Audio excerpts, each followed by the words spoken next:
diot, gure zauden diri, Eusko Jaurlaritzako hizkuntza politikako sailburu ordeari, ongi etorriak. Eskerrik asko. Euskararen nazioarteko egunaren bestera dago. Euskara indartzeko eta euskara bultzatzeko eta euskara gehiago erabiltzeko konpromisoa hartu eta zabaltzeko eguna da biharkoa. Abendua 3.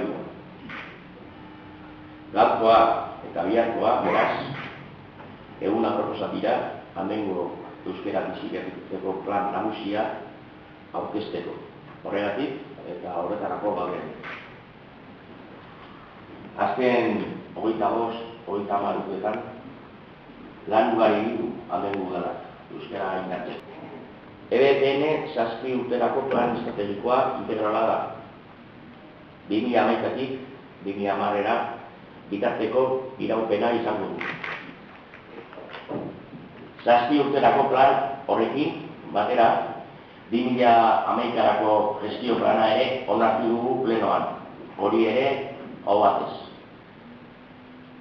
Eta plan estrategikoaren barruan onartu dugu baita ere hau batez. Udalaren beraren funtzionamenduan euskararen erabilera indartzeko plana. Euskararen diagnostiko bat egingo dugu.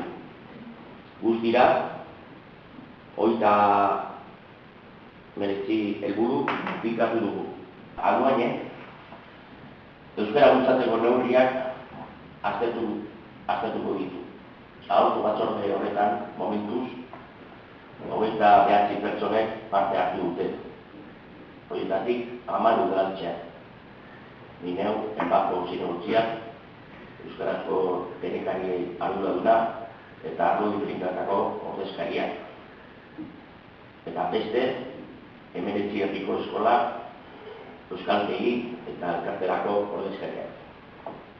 Ziur gaude, hemendik aurrera, guztien elkarlanarekin eta EBPN tresna honen laguntzarekin indartsuago egingo da euskararen alde. Abenduak 2 dugu bai gaur euskararen nazioarteko egunaren bezpera. Eta inoiz baino gehiago, erakunde guztiok bat egin behar dugu, arraun egin behar dugu denok batera eta norabide berdinean euskararen alde. Gaurko aurkezpen hau borondate horren isla da, euskara sustatzeko ahaleginean bat egiteko bildu garelako hemen udaletxe honetan.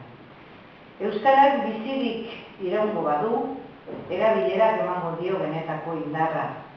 Eta zentzu horretan poztekoa da, Andoaingo udalak, azaroaren 25-ko osoko bilkuran aho batez onartu izana, plan integral honek euskara sustatzeko egiten diren ekintzak biltzeko marko bateratua izan nahi baitu.